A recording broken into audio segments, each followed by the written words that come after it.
1815. The number of days since 6 words were broadcast for the first time. Hello and welcome to the Napoleonicist. A fever dream, a how hard can it be moment, an idea born of hopeless naivety and unbridled enthusiasm.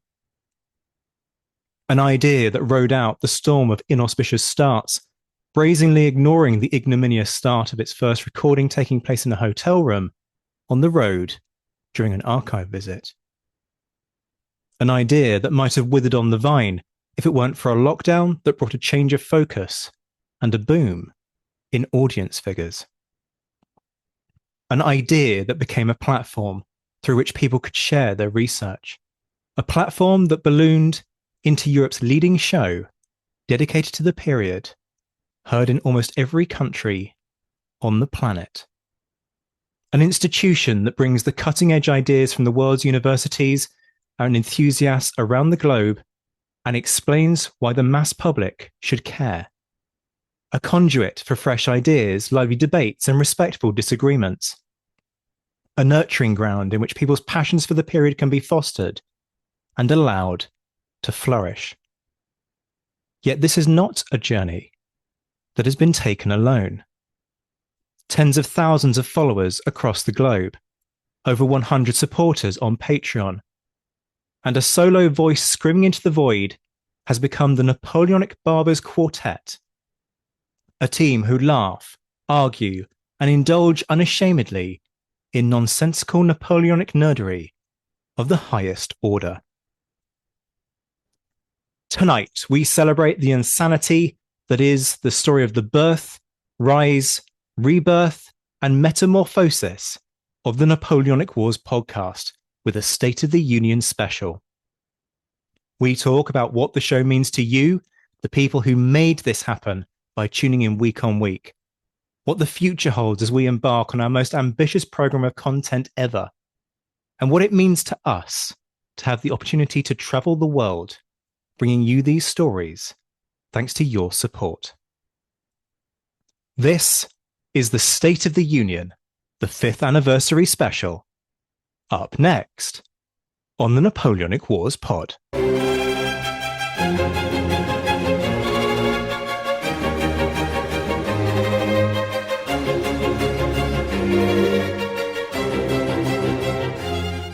Hello and welcome back to the Napoleonic Wars pod for a State of the Union, the 5th anniversary extravaganza. I call it an extravaganza. We're actually down to 3 people, not our usual 4. This is going out to everybody as opposed to our usual rule on State of the Union, which is that it only goes to the patrons, but that's because we're being nice to you. So you're welcome that we're inflicting our waffle on you, but we're going to be less waffly this time around. Probably. That's an ambitious claim, he says, having already thrown that idea out of the window with an incredibly waffly introduction. Joining me are the redoubtable quartermaster Liam Telfer, Esquire of the Emporium that is the Napoleonic Wars pod shop, and the Beau Reynolds, the scholar in residence, the Silk Master General, Luke Reynolds from, of course, CUNY over in the States. Hello, gents. Welcome back. Are you excited for our 5th anniversary party? Happy birthday to us, right? Like I feel like the king. You know, I've recently had my birthday in January, and now this is like another birthday. So, you know, I'm now a 2 birthdays a year guy. I'm all in for it. Hey, I'm 5 all over again, apparently. I mean, certainly in mental age. Well, that was never in doubt. No, but I have to say, fair play to you for starting the podcast as we've always gone on with an error. I'm actually at the University of Connecticut these days, not CUNY. Oh, I can't keep track of where you are and what you're doing and like the important details and fundamentals of your life and work and all the rest of it. What do you think I'm here for, man? Details and facts? No, just waffle and rabbit holes. That's what we do well. That is is a brand. It can be stuck on a t-shirt. And hell, look, I'll buy it even if nobody else does. How about that? Quartermaster, attend to it immediately, please, and thank you. Yeah, happy birthday to us. Happy birthday to the show. Go on, Luke. What percentage of our merch sales have been made up by the people who run this podcast? 75% probably. I haven't put a figure on it, but it's the majority. People have bought mugs for sure. Yeah. I'm not sure an item of clothing has gone out the door that hasn't been bought by one of us. That's not fair. There is one, but we paid for it anyway. It was the one that Hans Carl Weiss won.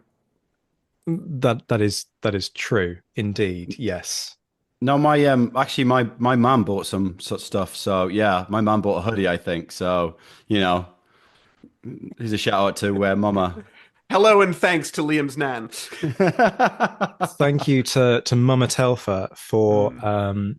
for her support. Speaking of family, we should mention that our provost marshal is not here. We miss him very much. It is an extravaganza, and Zach has managed to recruit the three most extravagant members of the pod team. But we are missing our the one who keeps us all in check. I won't go into details about why he's here, but it is a family health thing, and we would just like to say that the three of us and everyone at the team wishes the Redden family all the best. Here, here. Well Yeah, said. yeah. The news, and there is actually really exciting news and really positive news.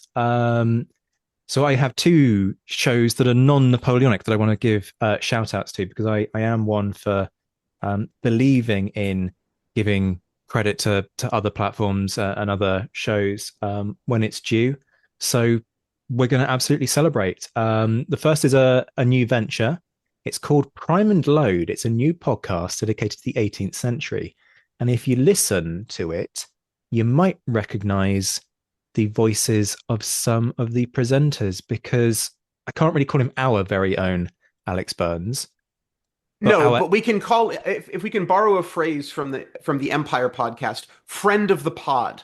friend of the pod, indeed, Alex Burns from our 18th Century Way of War series has teamed up with our other friend of the pod, Andrew Bamford. And they are doing a series on everything kind of 18th century war related. Great name for a show, Prime and Load.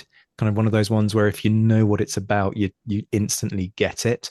Although I can't hear the words Prime and Load without having flashbacks to Liam bellowing Prime and Load at Josh during the recent training exercise that we did with him.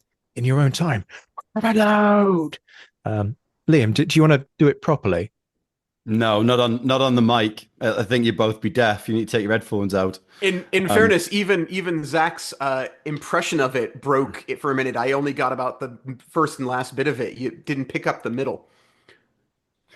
but just to ref something that's coming out, the viewers and listeners will be able to see that on YouTube fairly soon. So you'll be able to get the full effect via the mics and stuff that we're using to film that.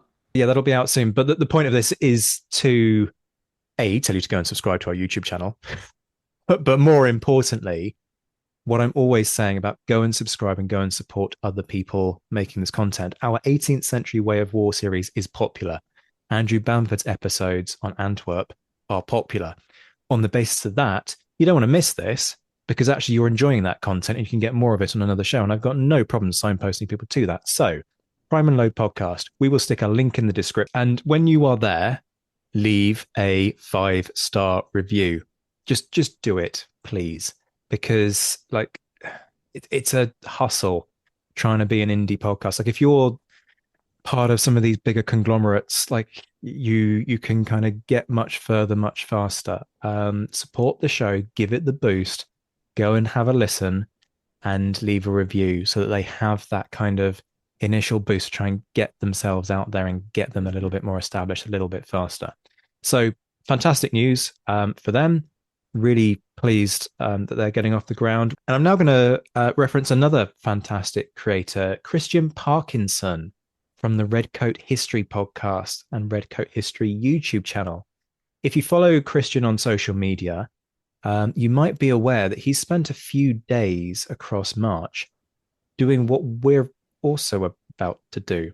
It's a kind of thing of sort of great minds thinking alike. So he has gone out to Spain and Portugal and he has shot, using a mixture of drone and camera footage, some stuff for a documentary on aspects of the Peninsular War. Now, the announcement for this kind of dropped around the same time as our announcement of Peninsular War by air, which is going to be kind of our equivalent.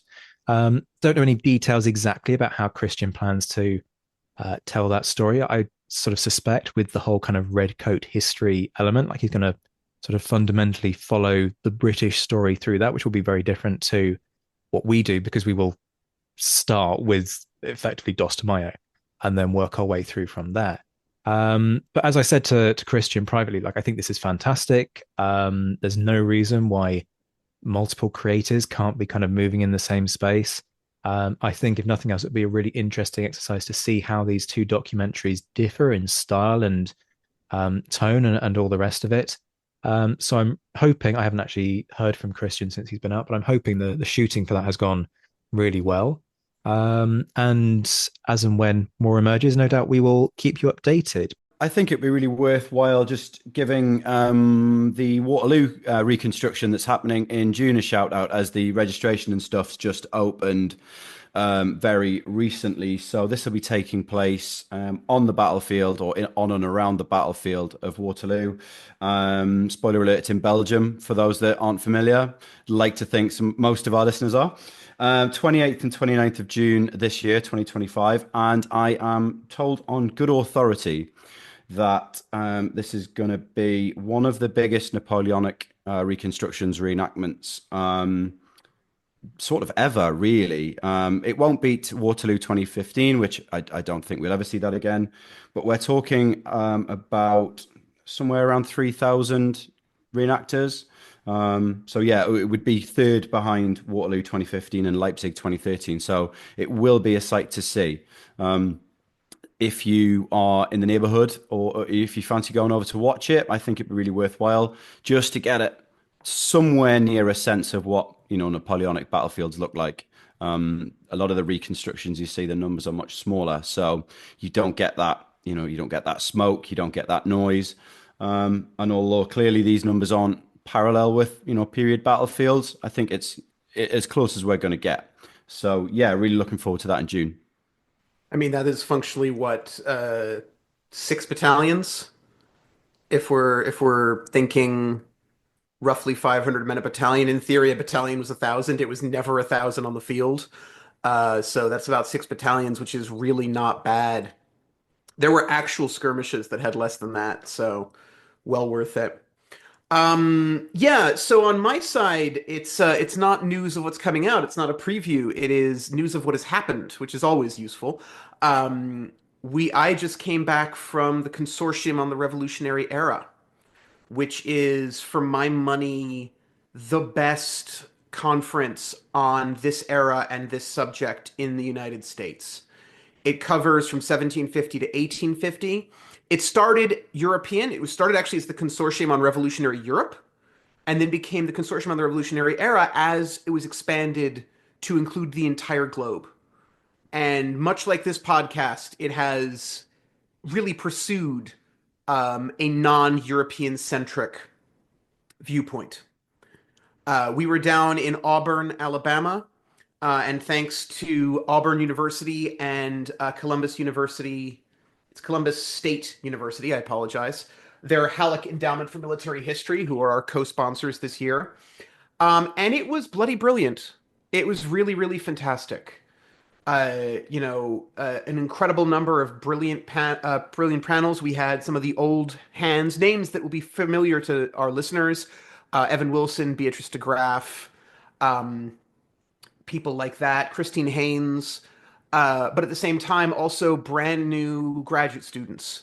Right? I heard a paper by a grad student it was her first time presenting, and it was on how pirates in revolutionary North America used their wives to rebuild their social status.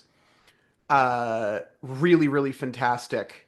And also dropped just the gem that Trinity Church in New York was partially funded by piracy, which is always worth remembering. So just really, really incredible, spectacular set of papers, really good keynotes.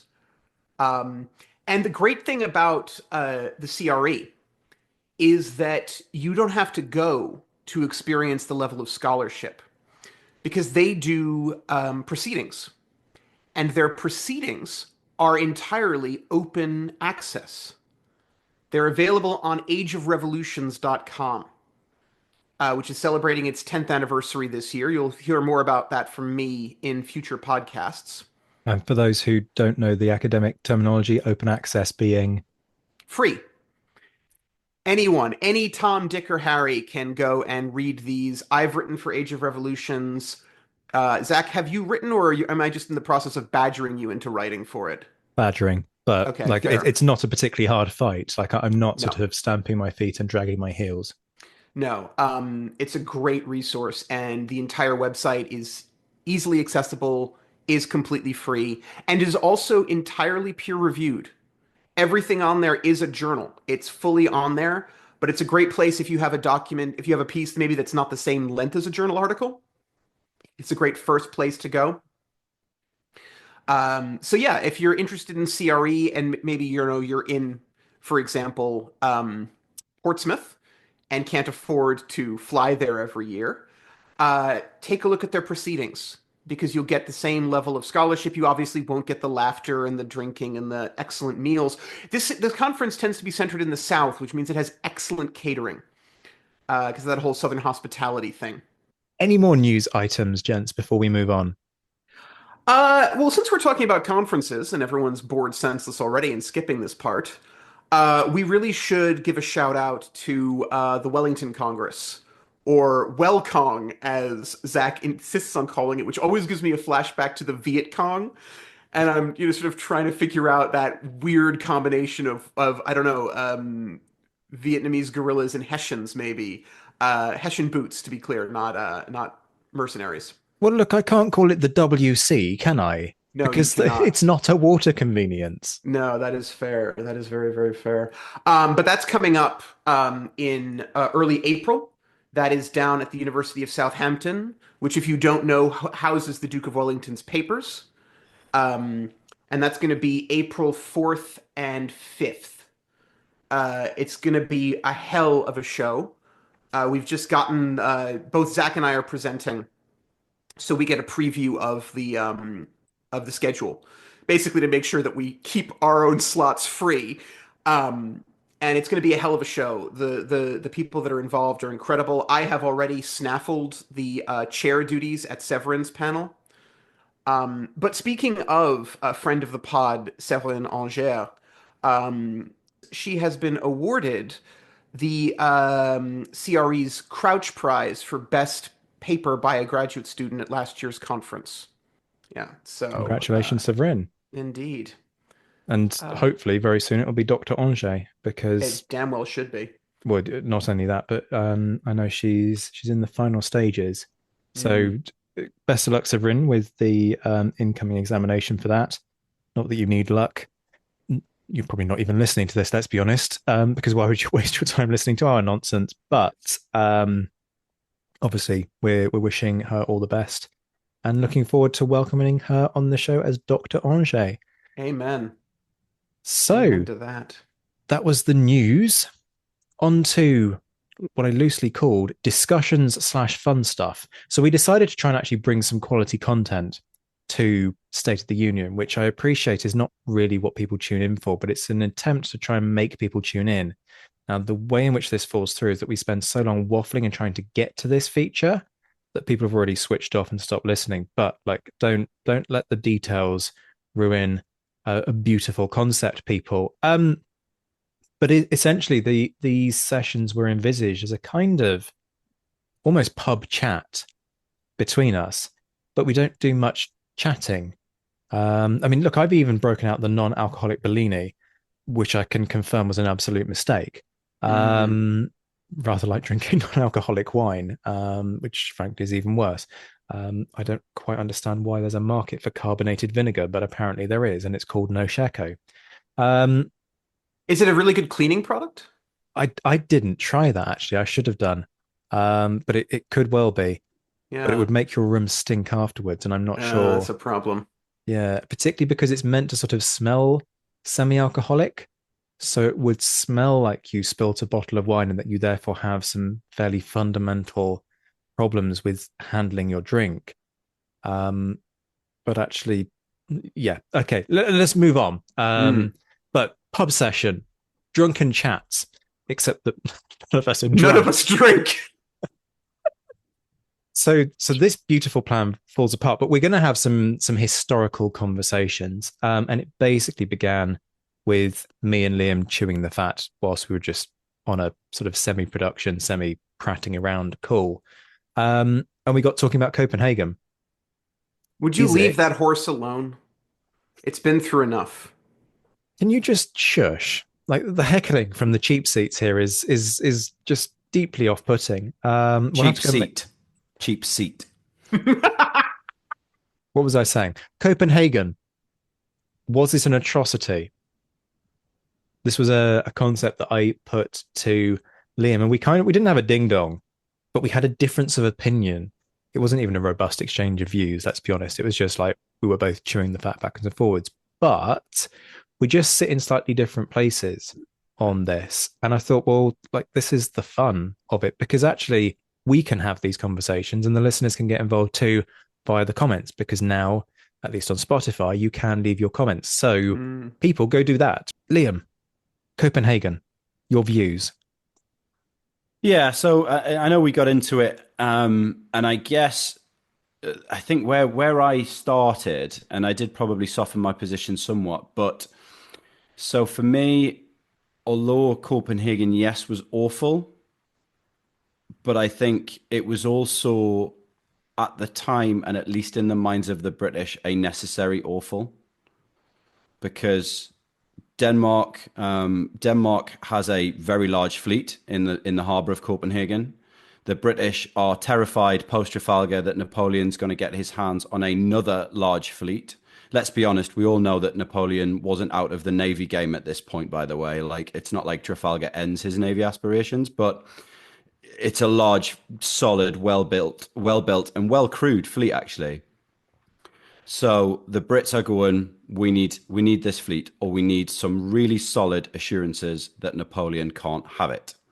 And I know we talked about at length, and I hold my hands up here. I'm not entirely. I need to do some more reading into the sort of diplomacy that went on between the British government and the Danish government. But I know that there was a pretty, there's a pretty big Danish army in the south of Denmark protecting its border from a French army. And the French are sort of going, well, you don't want to give it to the British, and you've maintained this position of neutrality for a while now, but it's kind of time to get off the fence. And we know that Napoleon's going to Napoleon, whether he does it himself or sends someone else. And the British are going, if we don't do something about this, he is going to invade Denmark, and he's either going to take that fleet by force, or he is going to take it by diplomacy, i.e., I'm going to burn your country down if you don't give me the fleet. And then the Danes capitulate. Because as good as the Danish army was at the time, they wouldn't have stood against the sort of might of Napoleonic France, as it were. Maybe they would. We're sort of getting into counterfactuals. But back on track. So the British go, we need this fleet. We either want it in our hands or the Danes are going to give it to us. Now, I know at one point the Danes go, no, we don't want you to have it. We can look after it ourselves. So the British, they basically take the fleet by force. And in the process of that, they firebomb central Copenhagen. And quite a large number of civilians are killed in that. It ends with the British having the fleet. It pushes the Danes into sort of French hands and into French, alliance. But for Britain and the goals of securing that fleet, that's mission accomplished, right? They ultimately stop Napoleon taking all of those ships.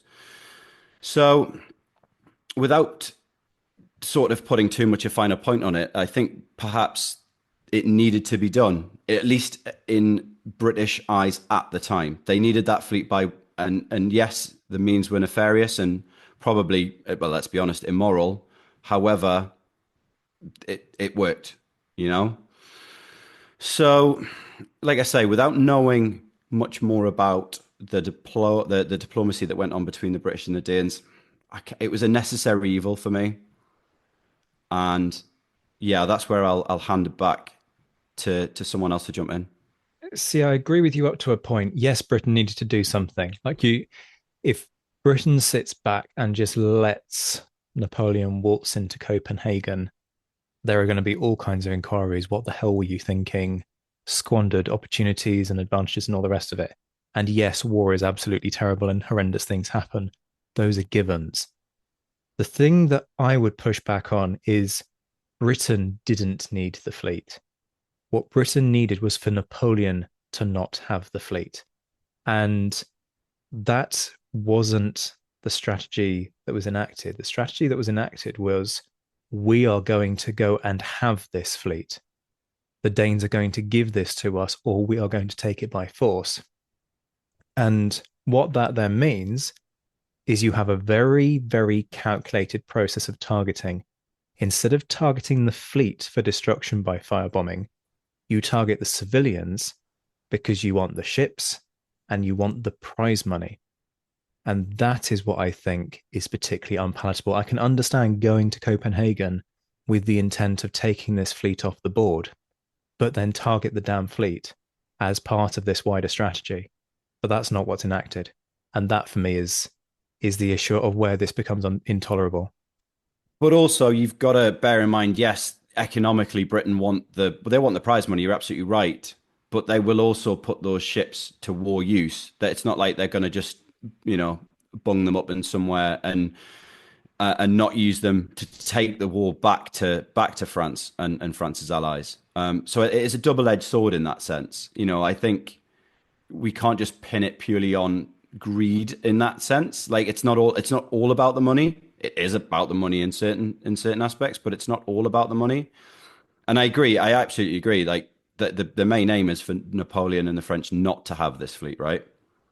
But for Britain, is it better off to have that fleet to use, or is it better off at the bottom of the sea? In a sense, though, I think it is about the money. Ships are expensive to build and maintain. And if you can just sort of, at the stroke of, well, at the expenditure of a significant amount of gunpowder, let's be honest, acquire these ships, that's going to save you money. Um, I think what happens is that the shininess of this new fleet, and I think the prize money matters to the commanders. Like they know they're going to get the lion's share of this cut, and so when they are planning this campaign, they absolutely look at the amount of money they're going to make off the back of it. And in the process, what does Britain do? It completely cedes any sense of moral high ground. We spend a lot of time on this show talking about how there are lots of very unpleasant incidences that the French are involved in, that Napoleon is responsible for, that the British are responsible for. But generally speaking, Britain doesn't go and start acting like Napoleon, i.e., muscling their way in and going, I'm having that, and I couldn't give a monkey's what you say or do about it because I've got the bigger toys, I've got the bigger muscle. You can just sit down, shut up. You are my plaything. Now, obviously, that's a gross oversimplification of Napoleon's foreign policy and all the rest. Like, I get that. But in a fundamental sense, Napoleon does a lot of bullying because he knows he can. What the British do at Copenhagen is they do a Napoleon. And in a realpolitik kind of way, yes, that makes sense. In a really kind of Machiavellian ends justify the means way of doing things. But from a propaganda perspective, you prove that you are as bad as Napoleon, which kind of begs the question whether or not you're really trying to do anything in this war other than feather your own nest, serve your own interests, much as the Brits do with mopping up the colonies of nations in the Caribbean, much as they do taking the Cape Colony. It's kind of like, well, really, you're using this war as an excuse, aren't you? And for me, this is a moment where, because we have this legacy of so much moralizing about Britain's role within the war, actually, Britain at this point in time is doing a rabid dog moment. And I do wonder, and again, we're delving into counterfactuals here, but I do wonder if longer term, had Napoleon not gone and done what he does in Spain and Portugal, whether or not people would have looked at this and gone, well, why are we going to side with Britain? They're just as bad as Napoleon because look what they did. They went and firebombed a city of a neutral power. Because what they wanted the ships, does that mean they're going to come and do the same to us if we don't hand over our fleets as neutral powers? And so I think it tips the considerations that these European nations will have had. And had it not been for the Peninsular War, Britain could very well have been the pariah state going forward into the 19th century. Yeah, I mean, it's really important to note that what happened was awful, right? Like civilian casualties in war is heinous on any level. Um, I think for the British, it served a purpose, like you say, it was a means to an end, and they know, I'm sure they know that even with we have the benefit of hindsight, but they know Napoleon at this point. They've seen what happened in 1806. They've seen what's happened to the previous coalitions, the Prussians, and they know Napoleon's going to Napoleon. So I think for the cost of some bad propaganda, justly deserved, they're willing to risk that. And also, I know we spoke about it the other day, but it's a start, isn't it? It's not a start as in, the beginning of something. It's a start not only to Napoleon and the French and Britain's enemies, but it's a start to Britain's allies and other neutral countries that says, yeah, Britain's not going to mess around. Like, you know, we need to engage more diplomatically. And again, some more reading on this is required from me. But if you're a neutral country and then Britain says, look, we can look after your ships or give them to us or join us, you think twice about going against them. You know what I mean? And I know that's not necessarily that's not a moral thing to do. However, in war, what are your war aims? To defeat the enemy and to deny the enemy. But the other side of that coin is doing a Copenhagen fundamentally a one trick pony. Because if you've got a nice shiny fleet and you think Britain's going to come knocking and you're a European power who is closer to France geographically than you are to Britain, are you going to look at this and think, well, actually, I've got Napoleon who's on my doorstep who could march in and take my fleet? Or I've got the British who could sail through the Med and bombard my civilian population and then take my fleet. Why don't I just ally myself with Napoleon? Because at least then I'll spare my civilian population. Because ultimately I'm going to lose this fleet either way. And I think it's that unending thing. At what point does kind of the use of the stick outweigh the carrot? But I think with Britain kind of showing an inclination to, I think it's more than bare teeth. I think it's an inclination to just be utterly shameless and brutal in its pursuit of war aims. Yes, it shows that Britain is serious in prosecuting the war, but everybody knows Napoleon's serious in prosecuting the war as well. So I think it disincentivizes other nations to join another coalition at a time when the the, the fourth coalition is crumbling, right? Like we are 1807, Prussia out of it completely following 1806. Russia is coming to the negotiating table through Tilsit. Like this is a point where Britain needs some friendly people and some goodwill if it's going to have any chance of pushing back against Napoleon. And this removes that chance pretty summarily, I would argue. Yeah, potentially. Or does it smack of the sort of wounded animal? Britain can see it's running out of allies, and I think another good point to add to that is it's the elephant in the whale, isn't it? Now, although it's clear that France isn't out of the naval war, out of the war at sea, and neither are several other nations for that matter. At this point, we've still got Portugal and several other, fairly strong maritime countries. But everyone knows, even at this point, that Britain is the power at sea. So, yeah, do we see this not necessarily as a a conflict or an occasion of conflict that is sort of impacted by Napoleon's strength on land or his strength in diplomacy and in taking what he wants. We see that what will happen at Tilsit later and in the other treaties that Napoleon gets people to sign. But they throughout this, everyone still knows and will still be aware, and the Royal Navy know that as well. Britain knows that as well. Britain know that they are the power on the high seas, the only power, but they are, let's be honest, the dominant force, both in number and skill. And they can bring that to bear at will, let's be honest, I think. Not unchallenged, but at will.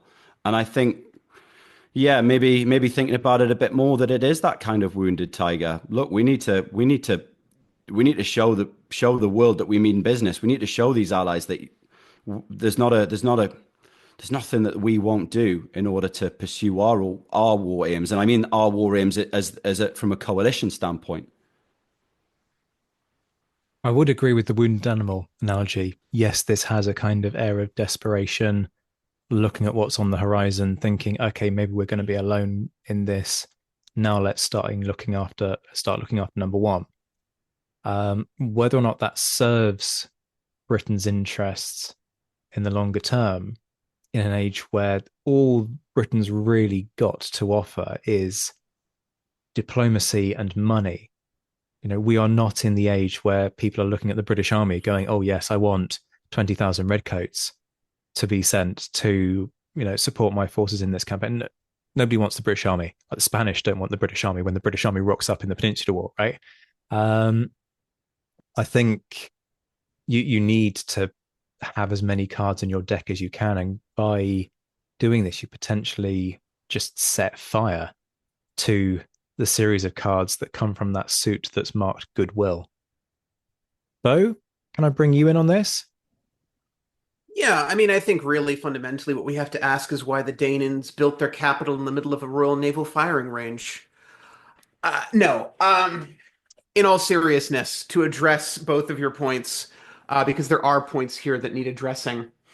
First of all, that sea power is a house of cards in a lot of ways. The Royal Navy's ships are rotting. They're having a damn hard time finding fresh timber to rebuild them. They're having a damn hard time finding the crews to crew them, which actually addresses both of your points rather neatly. Liam's in that, yes, they need the ships because of they need the ships because their ships are falling apart. Zack's in that they can't crew the ships, so why do they take the ships? So there is that sort of they're trying desperately to keep that power up in a way that is almost a magic trick. Sam Cavell has done a lot of work on this at Southeastern Louisiana University, um, and done some really really interesting stuff on this. And you can also see to a certain extent a lot of that sort of fiscal gambling showing up in Evan Wilson's latest work as well, and Callum Easton's upcoming work. So there is that side of it. Zach, you mentioned the fourth coalition. Arguably the first coalition, but definitely the second, third, and fourth coalitions illustrate very neatly that Britain can't protect its continental allies. You can't, British alliance does not buy you a wall that will stop Napoleon. The only thing that will stop Napoleon in this point is either diplomacy, which is not going to work for very long, or the English Channel. So there is that.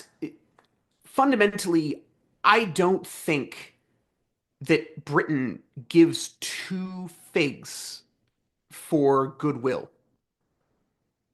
They are really prioritizing their own livelihood. Let's not forget, the Danish fleet is not the only one they basically seize. They seize large portions of the Portuguese fleet, and that's their oldest ally. They rock up and they're just like, right, this is ours now. You clearly can't handle it. We're going to take your toys away. They don't give a damn. And they've got that ability because they're on an island. But the thing is, they think that island protection might be going away, and that's why they do what they do. So I think you're both right. I think there is, and let's be clear here. What they do is a war crime. If they wanted to take the fleet off the board, as Zach very neatly says, they can take the fleet off the board. These are wooden vessels. They can firebomb them. They can send in fire ships as well if they want to. They go after the town. So it is a war crime, and they are motivated by a bunch of different things. Um, but fundamentally, I think Liam's right here. And I think what's happening is that Liam is experiencing this from the point of view of a former serving soldier, in that I don't give a damn, I get the job done. That's what Britain is thinking at the time. Are there individual commanders who are looking at that fleet with pound sterling signs in their eyes? Of course there are. Of course there are. But Parliament is more than happy to let this slide because it keeps them safe. So I think the cynicism is layered. It's a nice sort of millefeuille of British cynicism and self-interest is what we've got going on here. And fundamentally, on the other side, I think it is really interesting. People bring up Copenhagen all the time. It's if you praise Britain during the war, Alex Mikabridze will always just pop up and mention Copenhagen. Fair. I have to wonder, right, what the history books would say if Napoleon had done what he'd always done, which is go through that border, rock up to Copenhagen, and basically say, "Hey, guess what? Give me this fleet, or you're fucked." That's just Napoleon. That is, Zach's got a point here. That's just Napoleon being Napoleon. I mean, This it's a is direct Britain quote that you've pulling. used there, isn't it? Like It that's is. pretty It much what he absolutely said. is. Yeah. Funnily enough, he uses the exact same language in diplomatic negotiations as he does in the bedroom. Um, I saw that in a movie once. yes, indeed, you did. So what I'm trying to say is, yes, it's a war crime. Yes, it's god awful. But I think Liam is right in that Britain just doesn't give a shit. They just don't give a toss, and it's for a number of different reasons. And I think if you ask different people in the fleet, you're going to get different answers to why they do it and why they don't give a toss. I mean, I'm sure you guys and most of our listeners will be able to relate to this on a very basic level. When your back is against the wall, your world becomes very, very, very small indeed. And when it's a question of kill or be killed, you will use any means possible. What's that great quote? If you follow death before dishonor to its conclusion, you end up with the dead and the forsworn. Yeah, and nobody can defend what Britain does apart from Britain because Britain's still, still operational and still functional. And Hmm. yeah, they and we have to live with that legacy. But I mean, in fairness, they do a very nice job of eliminating that legacy by then committing a century's worth of war crimes in their empire. So, exactly. if you want to talk about Britain living with things, then uh, Ireland, how are you doing? Yeah, India enters the chat. Like Mm, Britain does not care. I certainly can't argue you with that. I mean, I think we're coalescing around similar points, aren't we? Like we're all agreed. Yes, this was horrendous when you kind of think about the horrors of war aspect mhm, of it. And I think we're all agreed that there's a logic to what happens. I think my argument would be fundamentally there were other ways where similar or good enough ends could be achieved. This wasn't about realistically and honestly, this wasn't about depriving Napoleon of the fleet. Sure, that was part of the game, but it was about British acquisition of that fleet through the expenditure of civilian Danish lives. And I think that's the bit um, that in fairness, sits badly with all of us, right? But mhm. I do question the extent to which there were other ways. And what I will say to undercut my own argument is these are not precision guided weapon systems. Like just because you target the fleet doesn't mean you're going to burn it. Doesn't mean that the Danes haven't taken steps for fire retardation because there's plenty that you can do, covering them with turf and Mhm. water pumps and all the rest of it. And they had a whole plethora of systems in place to try and stop any fires breaking out on board. But the thing for me is they don't even try. It's we want those ships. And why do we want those ships? Because money. Um, and that doesn't sit well with me. Um, any last words, Liam? Yeah, I do. I absolutely agree with you on the whole. I don't think it is simply financial. You're right. Yeah, ships cost money to build, but they take time to build as well. Um, and when, like I said, when your back's to the wall, I'd rather have a fleet that's practically ready to go than a fleet that's under construction, regardless of what the cost is. You know, whatever the financial cost, I mean. It is, I agree with Luke again, it is absolutely a war crime, but yeah, I don't know. I think sometimes awful things have to happen in order to preserve the whole. And I mean, I can't imagine anyone shedding a tear in Parliament on the news of the firebombing of Copenhagen over hundreds of civilians. Ultimately, did we get the ships? Yes, job done. This is the other thing. Britain knows, and I've said that some of that naval power is a house of cards, and it is. But Britain also knows that it has international trade that everyone wants, right? It continues to trade with Russia through proxies, with, with France through smuggling, right? The trade never stops. Britain is in, yes, it is a physically dangerous position, but it's in an economic position where it knows Europe, if not needs it, then at least wants it very badly. Yeah, I mean, yeah, that's a great point. And to push that even further to the allies, Britain's European allies or even Britain's European enemies, um, they know who's bankrolling them. Yeah. And in order to protect that money, you need ships. Have You we know, just become the fulfilling prophecy of that line? You only think you're great because you have boats. Is that what we've just done, so gents? here's the thing. Here's the thing, and this is actually something that popped into my head during CRE, and it's something I haven't had a time to talk about yet, but I really enjoy this idea. Britain remains a sea power. Britain gets to do that trade. Everyone wants British trade. So they keep trading and they keep, there's an entire basically British naval squadron dedicated to protecting the ships that are trading with Scandinavia and with Russia. And then Napoleon decides he's going to invade Russia.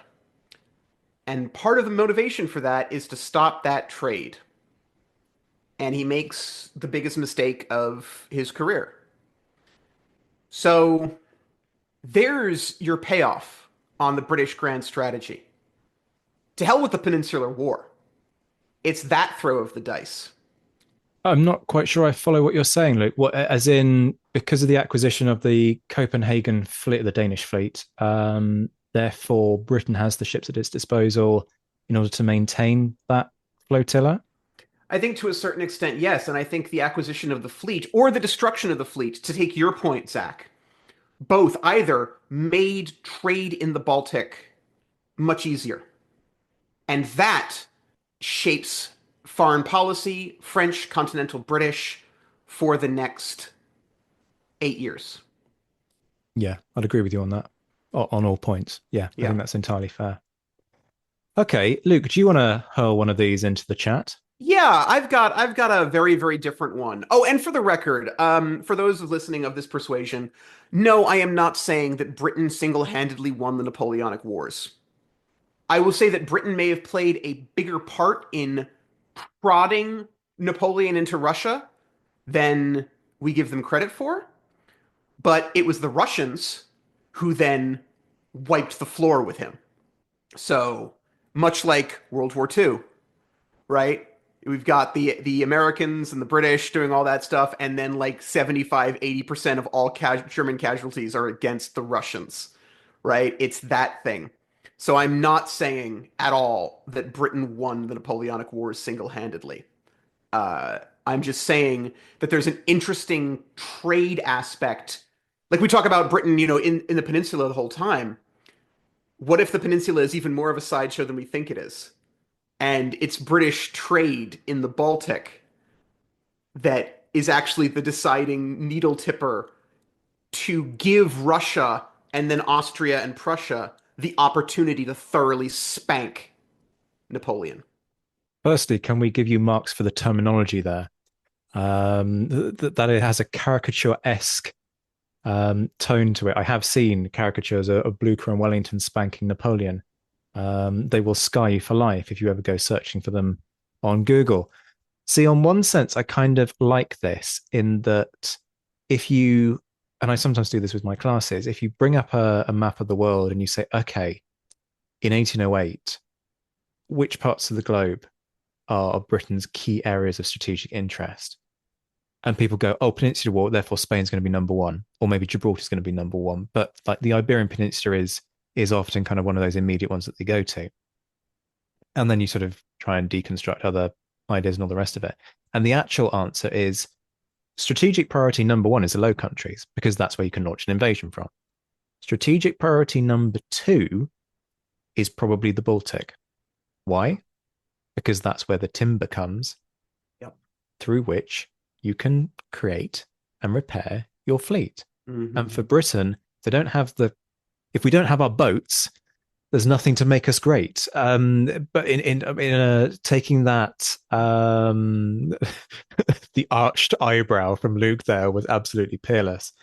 In all seriousness, without that timber, there is no maintenance of the British Empire, which therefore means all of the trade dries up, which therefore means probably a run on the pound and all kinds of economic crises. Like, Yeah. And the problem is there are other places to get that timber. The thing is, there are no places to get that timber that have the infrastructure to bring that timber to the ships, right? Everyone's always like, well, what about Brazil? What about India? And yes, they've got the timber, but they can't get it to the sea to get it to the British Navy. And timber on its own ain't gonna do shit. another technical piece of analysis there I'm from reminded. I'm reminded of Evan Wilson's appearance on a popular YouTube series about experts commenting on films, and his takeaway was: if you take anything away from this series, take away this: wood floats. thank you Who for is this that. man who is so wise in the ways of science? Indeed, indeed. So in one sense, yes, I do like the concept. However, having boots on the ground counts for something if and only if those boots are doing something meaningful. Yeah. Now, up until I would argue as late as 1811, those boots aren't really doing something hugely meaningful. And that means no disrespect to the people who fight and die in that whole plethora of battles, release of Amiro Corunna, Talavera, Porto, Fuente do Ouro, Bassaco, etc., and the minor actions. But are the French really bothered by this force that's at one point clinging on to Lisbon? Okay, it's more secure than anybody really kind of gives it credit for. But effectively, Wellington's strategy is to give up the country and defend Lisbon. Like that's It is, in the fairness, the same strategy that the Russians use. yes, it is. In fact, and in fact, there are actually really interesting indications that they look at what happens Mm. in Portugal and they try to enact some of those strategies. Um, but what this all kind of means is that if you have that trickle effect of victories, it just sows those little seeds of doubt. You know, the particularly Byland, like that's the real kicker in terms of people suddenly turning around and going, "I'm sorry, what? What can happen to a French army?" But then you've got that kind of cumulative effect for Luther, Vimero, etc. All the ones that I've cited already. There comes that realization, oh, hang on, Byland wasn't a pipe dream. It wasn't a once in a millennial event. It's actually something that can be done repeatedly. This force is fallible, and that Mhm. does count for something. Yeah. It's the same exact magic trick that drives the British to be so absolutely ruthless in the aftermath of the 57 rebellion, because their army in India has been proved fallible, and they've got to stop that. They've got to crush that idea while they can, and they do it with overwhelming violence. Yes, there's also a massive race element in there as well. Oh, no argument. Um, No argument whatsoever. Yeah, no, you've got there's that really nasty uh and it's pure coincidence. It is technically pure coincidence, but that really nasty confluence of Darwin's On the Origin of Species and the ideas of like we claw our way up and evolve and become superior, and then the mutiny hits, and you're just like, oh God. It's worse than that, though.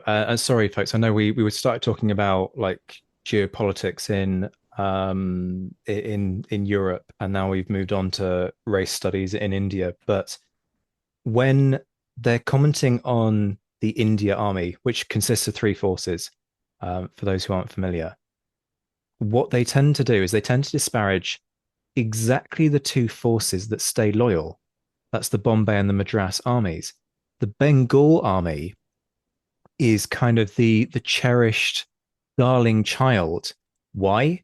Because they're throwing out these ideas of Aryanism, and there are these sort of theories, partly built on martial race theory, partly built on this belief that those who reside in northern India are descended from the same Aryan race that white Europeans were descended from. And so when it's the Bengal army that goes and kicks the British in the dick, suddenly all of that, which is another technical term, suddenly all of that sense of no, you don't understand. Like it's these high caste Brahmins that we can really trust. This is the future of our Yeah. control of India.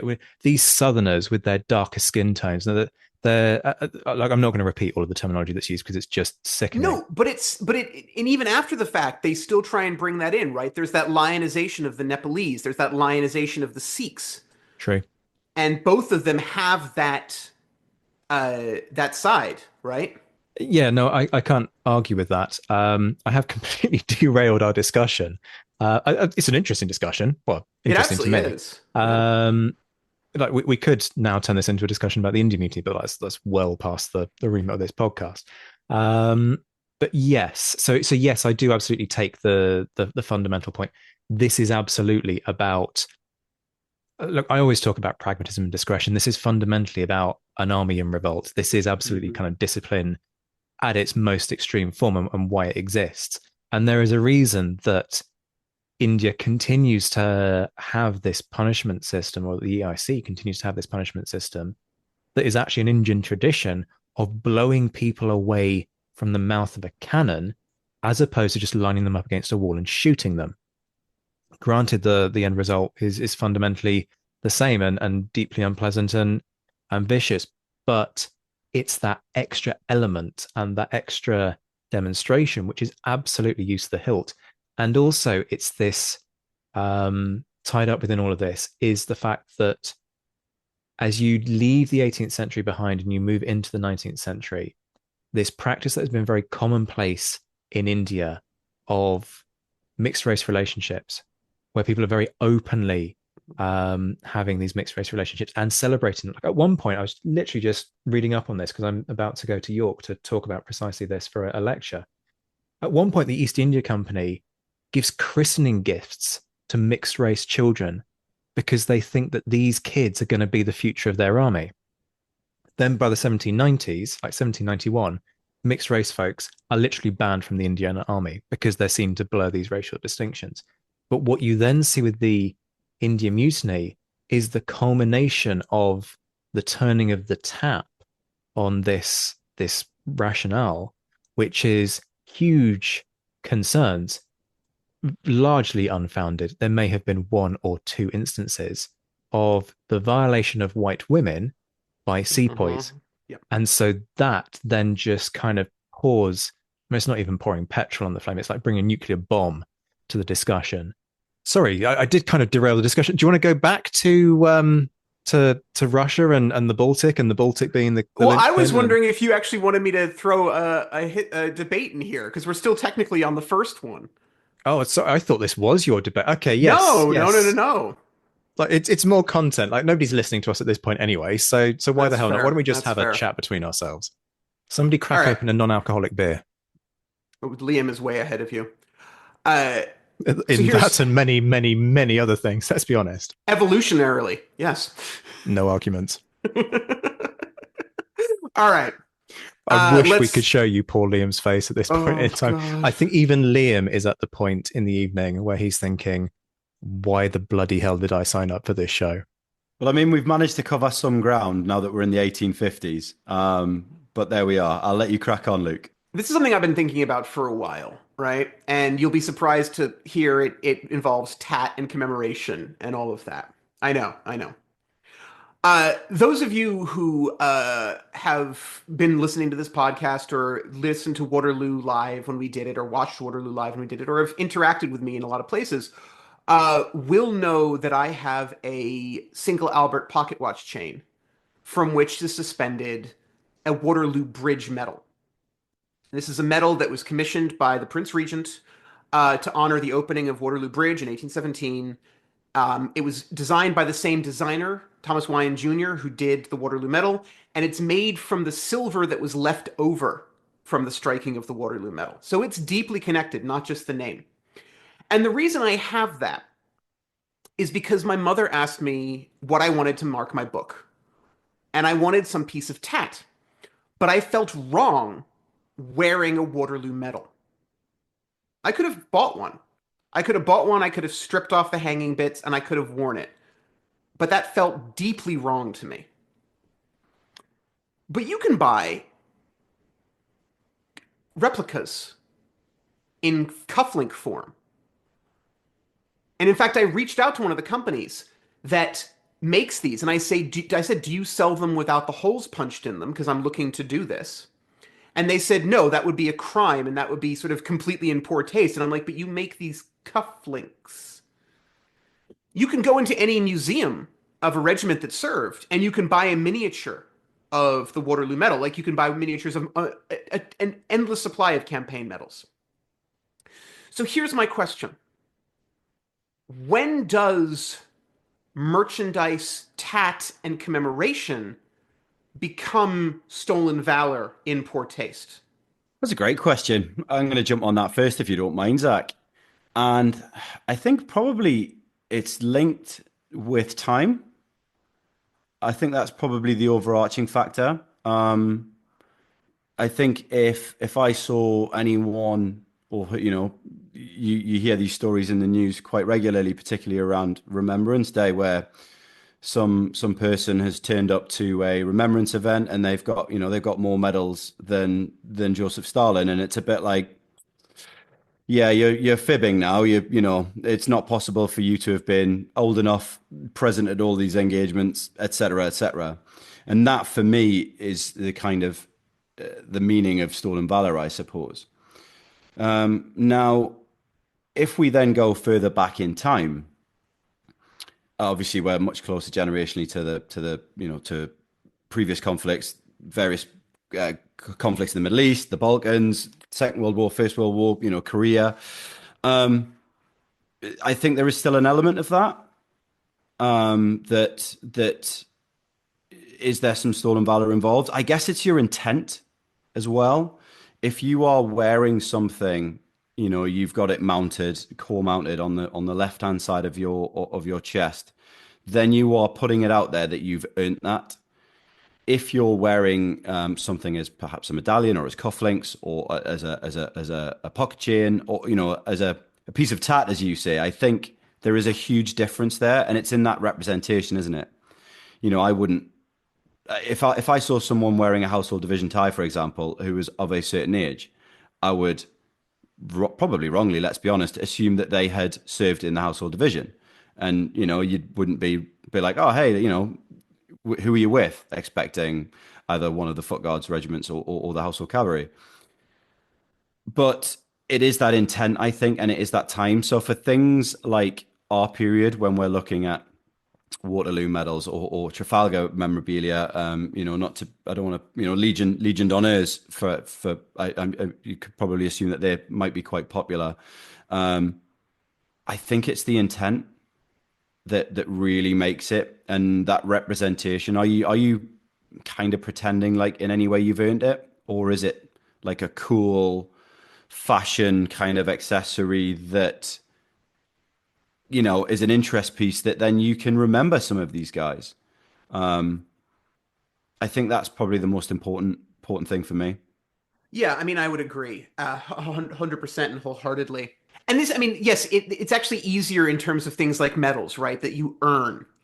But like the other side of this that I've always found fascinating is uh, 1960s counterculture on is like the wearing of surplus jackets. Or, there's always a British pop star somewhere that is in like a US Marine Corps jacket on stage, dress jacket. And often these things, they tend not to have ribbons and medals on them because I think everyone acknowledges that that's a problem. But they often have unit patches, ranks insignia, things like that. Um, and I have to, I am curious about this. This actually came up with Liam and me very recently in terms of this is the most me thing I've said this week. In terms of a new clasp chain for my dress cloak um, that had elements of the household cavalry, is the Garter Star, and it's a beautiful piece. I love it's gorgeous, and it's very rare to find that particular style of cloak clasp.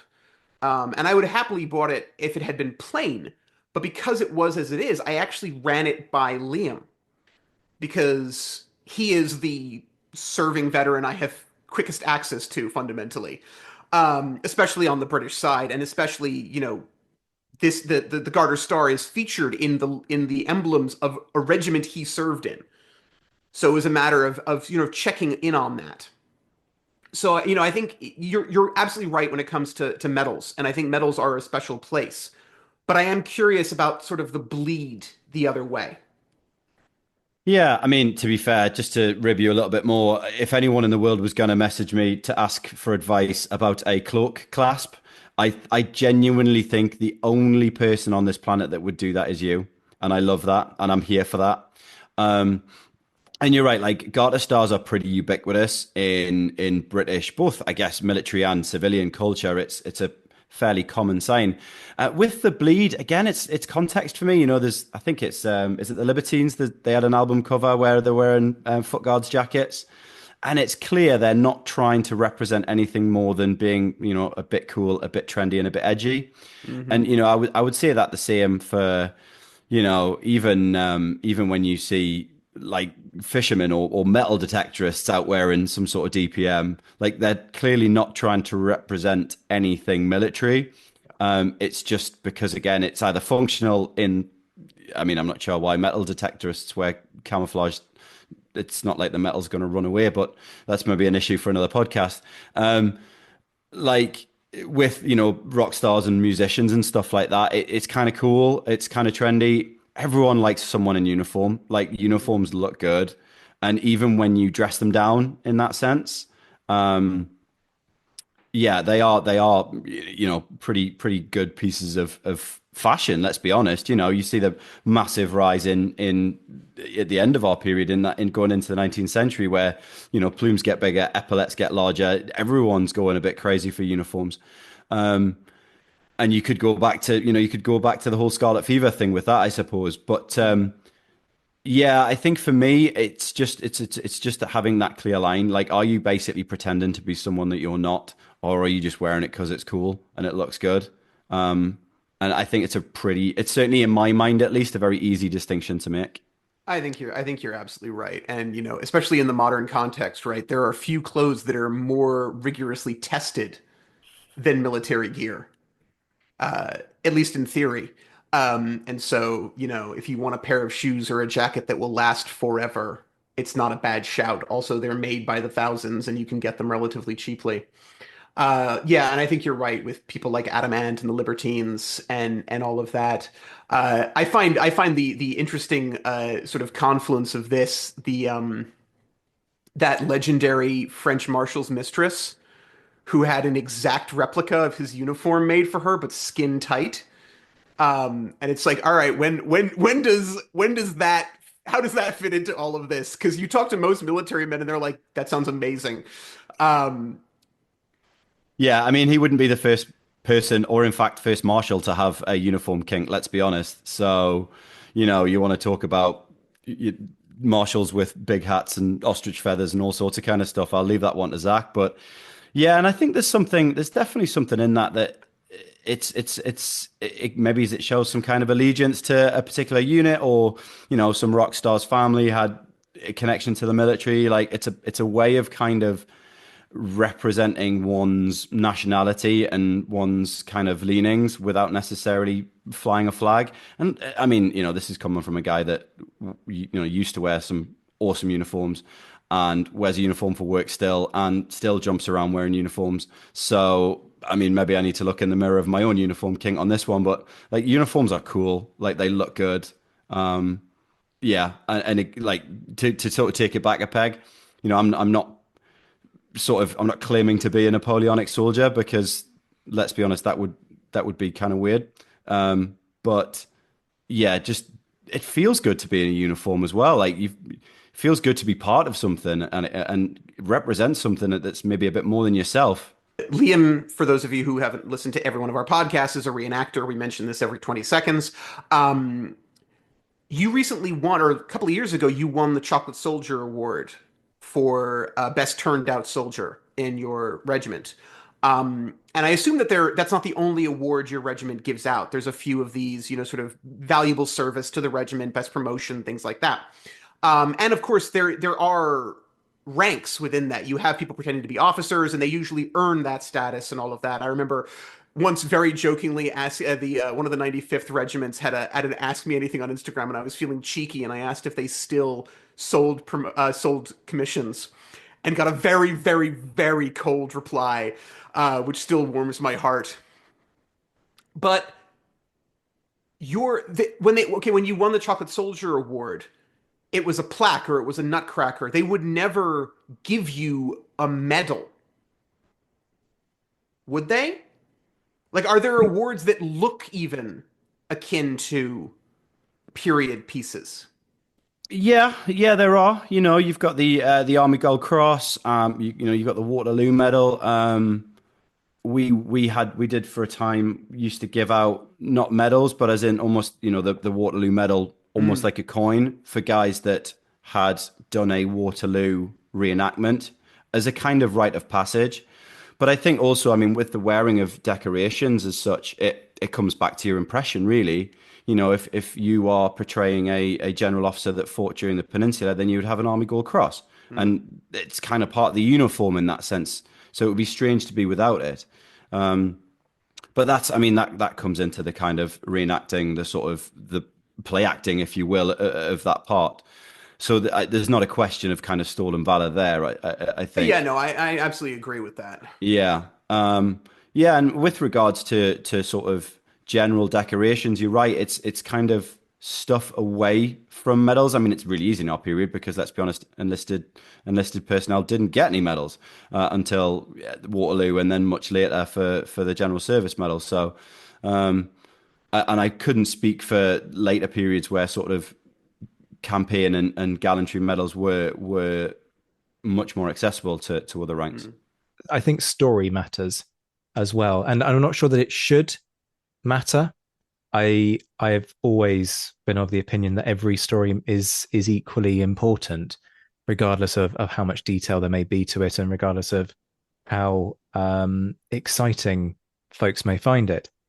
But I think the story behind something like a Waterloo Medal will influence the degree to which the wider public will see it as distasteful if you were to fundamentally deface it by getting it sort of repurposed in order to form part of a fob watch chain or whatever it might be. If you're taking a medal that's got a name carved around the edge of it, like, people are going to turn around and go, what the F do you think you're doing? That is a piece of history that you have defaced. I think also, actually, and this again shouldn't be the case, but often is, the type of medal will evoke certain types of reactions. So my waffle is, I think if it's nondescript, that piece of history, whatever it might be, if it's nondescript in the sense that it can't be tied to a person and a particular story, then there's less of a dog in the fight, shall we say. If you had a French musket ball, piece of lead that you had repurposed as a bunch of cufflinks somehow. I'm not sure how you'd go about it, but I can imagine there's a way of doing it. Or, you have it mounted and incorporated in your chain.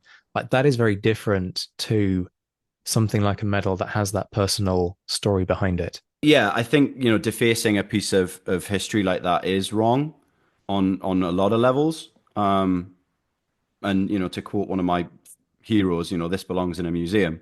It really does. And like you say, so that people can learn from it. But I mean, like you say, going into a gift shop and buying a reproduction miniature of something like the Waterloo Medal, that might be some kid's entry level drug into the period. And is that a bad thing? Yeah, like it's getting people talking about it. We plugged Prime and Lord earlier on in the show. Like getting people talking about this period is what it's all about, and engaging the public on that, and creating these. I mean, you can buy full size replicas on eBay for very little money, and if that's what's going to get you into reading more about this and opening some books, and maybe going to a reenactment or going to a conference, and then that's no bad thing. Yeah, I mean, I don't mind admitting that I own replicas of certain medals. Some of them have been supplied to me by members of this very show. And they're very valuable and really nice pieces to have. There's a museum in Paris that is dedicated to medals, that sort of goes through the whole history of French valor, and French sort of imperial commemoration, which is incredibly interesting to the three of us on here, and to certain other people that listen to this podcast. But I can imagine it doesn't get the traffic that some of the other ones do. But this is, it's intriguing, and they are. I mean, they're pieces of art in and of themselves as well. They're especially some of the ones directed at the nobility and things like that, sort of the orders of chivalry. Those things are gorgeous. The ones only given to humble soldiers that risk their lives, that's neither here nor there. Um, Have you just yeah. done that thing of going, it looks pretty, so I want to see it? No, there's a very useful history that you can use, that you can tell by showing people things that look pretty. Are you allowed, is it encouraged for you to wear your military decorations on your firefighter's dress uniform? Yes. I Yeah, thought yeah, it would yeah, be. yeah, yeah. So yeah, they're core mounted and only in undress, so it's a fairly limited scope, but yes, they are. Okay. Right, shall we move on, Zach? As we start to move to wrap this up and kind of go back to that theme at the start of kind of the excitement and the celebration of this show, I just want to say a massive thank you, partly to you, our listeners, because it's your tuning in that means that there is a point to us doing this. Obviously, a massive thank you to our patrons, because it's their money that empowers the investment in the show. One of our future guests asked me how much the budget was for this show. And I said, well, there isn't one really. So she's like, okay, well, how much have you spent? And I totted it up. Waterloo by Air has cost in excess of £1,800. That has come out of Patreon support that we've just saved it up and then we've spent it. And that couldn't happen without you guys. And these are phenomenal opportunities that we get because of your support. So thank you so much for that. And lastly, but boy, by no means least, my long suffering co-hosts. Like you were the you are the future, you are the present, you are the future, you are the rebirth, you are the phoenix rising from the ashes of this show. This show goes on because now there is a team that keeps it going. And look, like you put up with me and that group chat that we have. So God knows how you retain your sanity at the end of all of this. But thank you, gents, so much for your camaraderie, your comradeship, your support, your patience, your good humor, and above all, your quality. Because if you weren't bringing the quality, the show would fold regardless. We will leave you with a few words from some of our fans. We put a call out to folks to ask them what the show meant to them, and we've picked the 3 best out of the recordings we were sent in. But for now, from all of us here at the Napoleonic Wars Pod, thank you all so much for your support, and we will be back very soon. What does the Napoleonic Wars Pod mean to me? Well, I'm going to put a question to you. Do you like your Napoleonic history to be complex and not just black and white? do you like to hear about the good and bad characteristics of significant figures in the era, like Napoleon and the Duke of Wellington, rather than just regurgitated stuff from the fan clubs? And do you like robustly argued and researched history that doesn't just rely on myths and the same old tired secondary sources? If your answer is yes, that's what the Napoleonic Wars pod means to me. It's great. What started off as a one-man show from the mighty Zack White, the thoughtful, resilient and self-deprecating historian that he is, it's only been enriched by the addition of Luke, Josh and Liam and Zoe. And what a stellar lineup of guests. So just in no particular order, here's some of my favourite moments from the pod. Getting Alex Mikaberidze and Beatrice de Graaf just together and letting them talk. 3 episodes on Durlon's cause at Waterloo, delivered by the great Graham Callister, Rachel Stark and her marshals and their wives. The elegant Josh Provan delving into obscurity. Matthew Taylor telling us about ex-slave Royal Navy Marines going back and getting their families off plantations. Obviously, Marat's balls and brains. Many other good things. Crime and Punishment, rabbit holing, 4 shots a minute. Oh, and let's not forget Jacqueline Ryder and the Ghost of Popham. More power to you guys. It is a great show. Keep on doing it. Honestly, I was into Napoleonic history as a kid. Kind of let it go. Listened to your pod and got back into it. So take care. This is Adam from Australia signing off. Good afternoon, Zach, and fellow Napoleonicists, and those who have contributed to the Napoleonic Wars podcast.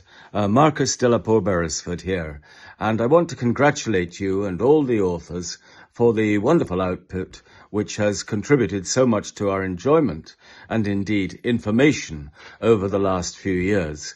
I think I was one of your earlier contributors when we put together a piece on the life and times of Marshal William Carr Beresford, a very distant relative of mine, which we undertook back in March 2021. At that time, you were doing an Irish month, I think, or a month of Irish soldiers.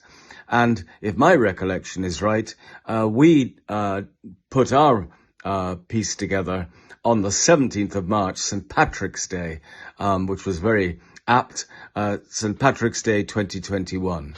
And of course, we're now fast approaching St. Patrick's Day 2025. So all I'd like to say is thank you so much to you and all the authors, how much we've enjoyed it and how productive it's been. Keep up the good work. Thank you. What did you think of this episode? If you're listening on Spotify, you can now post your comments and questions, and we'll get back to you. If you want to stay up to date with all the latest news, sign up to our mailing list. The link is in the description. And don't forget that you can enjoy early access, exclusive episodes, online courses, and much, much more on Patreon. The link is in the description. And if you're looking for personalized merch for the Napoleonic nerd in your life, drop us a line on social media and we can design something for you. Shout outs to our patrons who, at the time of recording in late March 2025, were in the mentioned in dispatches tier, Brendan Teeling, Beatrice de Graaf, Lynn Dawson, Jim Deary, Josh Keeney, Colin Fieldhouse, Jim Getz, Jeff Maple, Robin Brasher, Indiana Fats, Stephen Gillen, Hugh Brennan, Alistair Campbell-Grieve, Andy Meakin, Mark Anscombe, Rob Coughlin, Bruins Girl, Noah Fink, Miles Reedy, Nick Overland, Graham Goodwin, Chris Pramas, Anthony Gumbau, Ian Harding, Anonymous American, James Flewick, Natasha Hobday, Rod Schwager, Chris Kimball, Gary Dennis, Ted Andrews, Richard Anderson, Arthur Forgy, Sam Moore, Wyatt Pollock, Joe Ayres, Darla Vincent, Peter Findlay, Giovanni, Steve Gillen, Jean-Baptiste Van Merlem, Daniel Friedman, Neil Reed, Jonathan Willits, and Wojciech Stefanovic. The Admirals, John Haynes, Mike Guest, Rachel Stark, Mark Duckers, David Priest, David Maxwell, Graham Callister, Sean Sullivan, Stephen Ashworth, Kate Walcombe, Clemens Beman, Reto the Sci-Fi Fan, Tim Day, Jason Morn, and Tim Pritchard. The Chiefs of Staff, that's Adam Coslin, the Marshals, Ryan Diamond and JC Kaiser, the Legion de Scholars, Dan Hazelwood and Bob Burnham, and in the Crown Yourself tier, Emperor of the First French Empire Todd Campbell and Duke of Wellington Laird Campbell. We'll be back very soon, but until then, this has been the Napoleonic Wars Pod. On behalf of myself, Liam, Luke, Josh and Zoe, take care of yourselves, folks, stay well, and as always, thank you for listening.